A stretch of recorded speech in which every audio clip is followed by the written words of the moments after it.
Rick and Morty, known for being the show that is over-theorized and known for birthing the worst fans, has nevertheless solidified itself as an iconic animated show. However, like any show, it's had its incredible highs and astronomical lows. This video won't be a play-by-play of all episodes or seasons, but mainly touches on the standout episodes and the cool overarching themes. Let's take a look back at the rise and fall and potential rise again for Rick and Morty.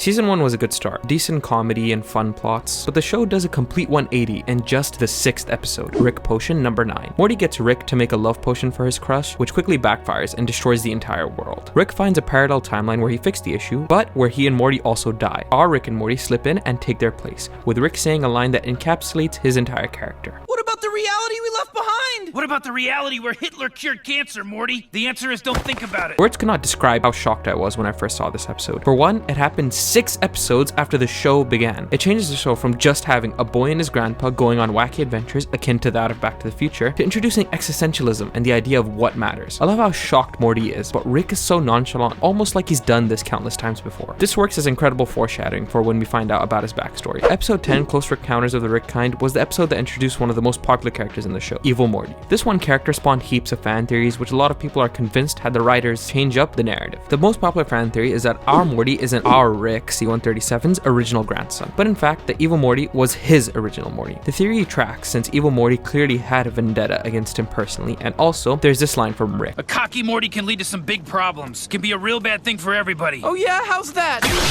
I'll explain when you're older. We do eventually find out if this is true or not, which I'll get to later. Overall, the first season was a phenomenal start to the show, not only having serious and compelling storylines that the fans loved, but also some incredible comedy. What are you guys talking about? Apparently nothing. You asked them if Pluto's a planet, didn't you? No! It's not. Shut up, Rick. Whoa! I don't want to shoot nobody. They're just robots, Morty. It's okay to shoot them. They're robots.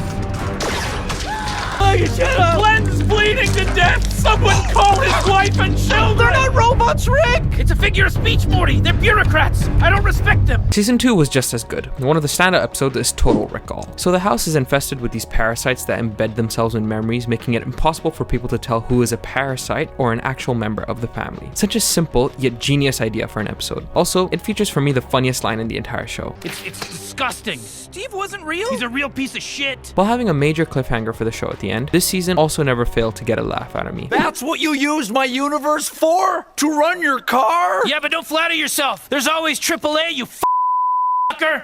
Why don't we just use your portal gun? It's in the car, dip ass. Just trying to do right. Yeah, well, that's not really the theme of tonight's party. Heads up, rapists. The third season started with Rick breaking out of prison and destroying the entire Galactic Federation and the Citadel. Then came the Pickle Rick incident. Usually I'd just skip this, but considering this episode caused an uproar in the fan base, I have to briefly mention it. I mean, yeah, this one line, I'm Pickle Rick!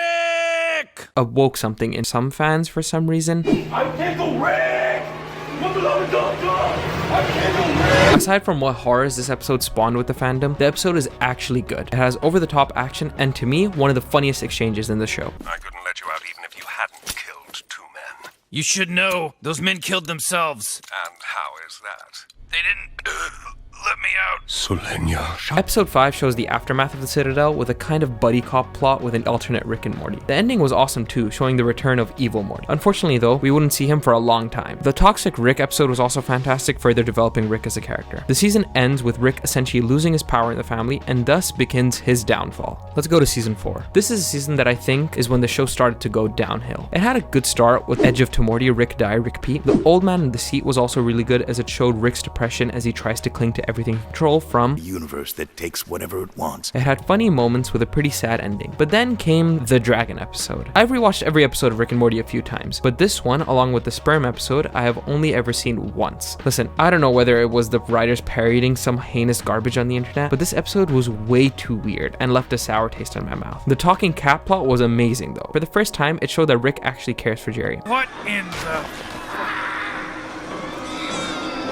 Oh, son of a bitch. Jerry, don't. I want to see. No, you do not. Is the only episode where the side plot was better than the main plot. Now, I have to mention episode 6, Never Rick and Morty. The episode is pretty good, but man, there's such a thing as going too meta. That's another thing I need to mention. The first few times the writers broke the fourth wall in the show, it was funny, but now it's become the default. Almost every line has them referencing something out of the world and about standard writing tropes. The show Community had this as well, and it became exhausting there too. I'm guessing it's just one of Dan Harmon's go-to things to do, I guess. Anyway, this episode went even more meta by basically commentating on how a story is written, even mentioning Harmon's famous story circle. The season's ending was good, that just showed how much of an asshole Rick is by not even remembering which daughter of his is the clone, digging himself into an even deeper grave. Let's go to season 5. I have the least to say about the season because to me, it is by far the weakest. This is when the show reached an all-time low. As I mentioned before, this season featured the sperm episode titled Rick Dependent Spray. I mean, the whole plot was just disgusting and wacky in the worst way possible. So Morty inadvertently creates sperm monsters because he was horny. And then there's the thing with the horse people that come in, and then the giant baby. Yeah, this is too much for me. I will say that while it had an atrocious start, the last 3 episodes hit. We finally get the backstory of Bird Person, and then we get the showdown of Evil Morty and Rick. The lore drop was insane in this episode. It showed that the fabricated backstory in season 3 episode 1 was true, and it shows how Rick became a psychopath. It is also revealed that Evil Morty isn't really evil. The guy's just sick of Rick and wants to piss off by exiting the central finite curve. The season ended spectacularly with fantastic visuals as Evil Morty left with a remix of his main theme playing in the background. It got me majorly excited for what's to come. Season 6 started off with another big lore bomb. Remember that theory of Evil Morty being our Rick's original Morty? Well, the writers actually reversed that entire theory. Rick Prime, the Rick who killed C-137's wife and daughter, is actually our Morty's original grandfather. Yeah, when I found that out, I lost my mind. All the hidden pieces of the show finally just came into place. This is exactly why Rick chose this universe to come to, and probably why he didn't give a shit about destroying it in Rick Potion number 9. The episode had good character development from Rick, and now that portal travel had been destroyed, I was excited to see how Rick would handle not being able to use the portal gun all the time. The rest of the season was just fine, not nearly as bad as season 5, but not nearly as good as seasons 2 or 3 of the show. I did enjoy the fact that Rick had become so low in the family hierarchy that he just secluded himself from anything and everyone to focus solely on Rick Prime. The season ends with Rick and Morty reconciling and building up the next season to be all about hunting Rick Prime. As I stated before, I expected this arc to be much longer than Evil Morty's. I expected them to milk it, and the writers show that they are also aware of the possibility of overdoing certain plots.